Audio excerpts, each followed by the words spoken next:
Welcome to episode number 2 of the Ladies Best Life podcast.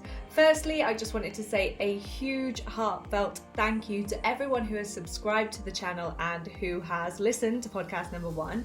And also, I want to say a special thanks to Jess Castlin for checking the link for me on Apple to make sure that the podcast was working.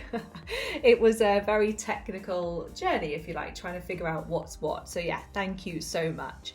Now, please remember that this mission that I'm on is not just a mission of one woman. Okay, I'm going to need your help. I'm going to need you to share these, to like them, to recommend them. Obviously, genuine recommendations, please.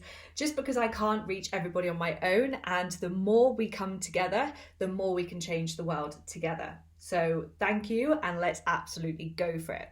So in episode number 2, that's today, our topic is self-worth. And I want to talk to you about the 2 different camps, which seem to come up a lot. Now, discipline is sometimes what people see as the opposite as self-worth, okay? So, we probably all know someone who is like super strict with their regime. They train every morning at the same time, good with their nutrition, they've got it under control, and they fit so much into their day. I know that some people will look at that and be like, oh, that's discipline. That woman or that man, they're disciplined. Whereas I just want you to think about it from a different angle today. So self-worth, what does that mean to you? And as I've been talking to people, because this has been a topic of mine on my socials for a good week or so now, and as I've been talking to people, they've been saying things like, you do things for yourself and you take the time out for yourself. You learn to say no to other people so that you're saying yes to yourself. And all of those are correct. The way that I want you to think about self-worth is what you see it as. Don't worry about what the dictionary says. Think about what you see it as. And so if we're seeing discipline as almost like an external force of like, you should go for a run, you should walk to work, you should eat the salad, that's all should, which usually implies that there's an external kind of like you feel like you have to. All right, so that's what I kind of see discipline as. All right, but what I see self-worth as is I get to walk to work, I get to nourish my body with good food, I get to go to bed early rather than watching TV that doesn't serve me. My body deserves to have good sleep, therefore I'm going to give it. And this is what I want you to consider is which angle are you going at today? Which angle actually feels better for you? Because I know for me, discipline was something that was, not from my parents, but something that I've always kind of stuck to. I've always wanted to be the best. I've always wanted to do my best. I've always wanted to show up. I've always wanted to, get the grades. I've always done that. And for me, that felt like discipline. But now taking this shift over to self-worth, the journey is just so much more fulfilling. So that's what I want you to consider today.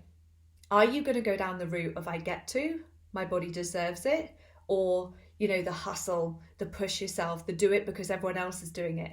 What is right for you? Because you're born worthy. So you think about children, right? They are, or babies, let's go right back. When they're born, they are completely worthy of love. They're worthy of, being fed because they can't feed themselves. They're worthy of all these different things that help them to grow, to develop into the person that they are today.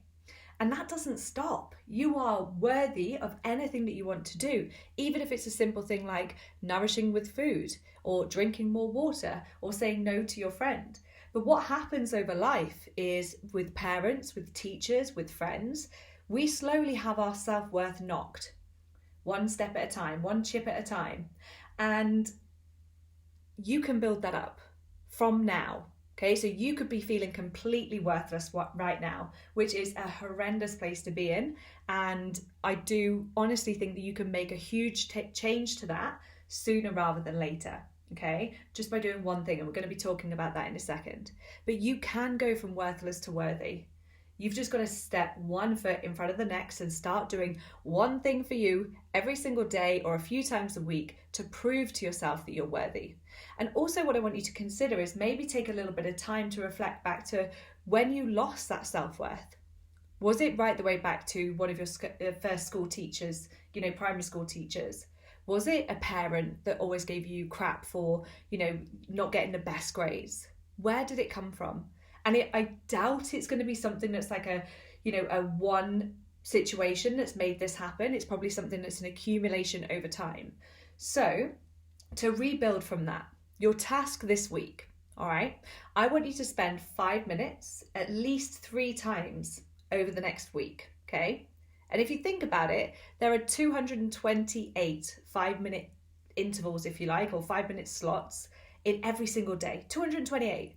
So are you telling me that you can't spend one of those 228 intervals of 5 minutes on yourself, okay? Because I bet you can, just 5 minutes. And I'm not saying every day, I'm saying 3 times over the next week.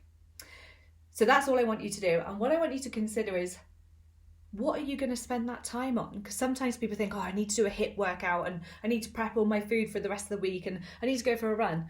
I want you to wake up, plan the 5 minutes in, okay? So it could be Monday, Wednesday, Friday at 7:30 a.m. before the rest of the house is awake, okay? What are you going to do with that time? I want you to think about it on the day.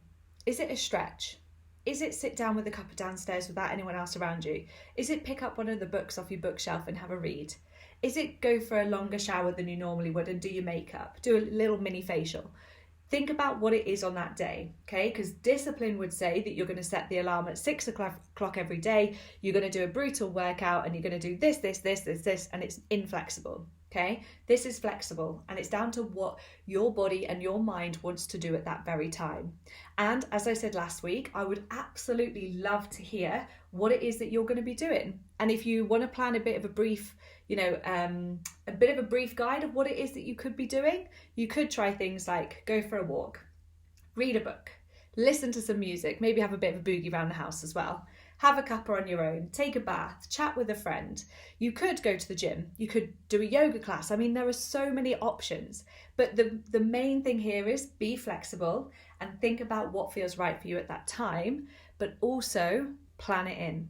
Because if you don't plan it in, if you don't plan something in that you prioritize and it's a high priority to you now that we're trying to rebuild that self-worth, your day will automatically get full of low priority things, okay? So we've got to slot in the high priority stuff, okay? Because if you don't, your day will be filled up anyway, and then you'll be like, I just haven't got time. So I can't wait to hear from you what it is that you're going to be doing over this next week and when you've slotted those times in for. Have an amazing week. Let's get that self-worth back up.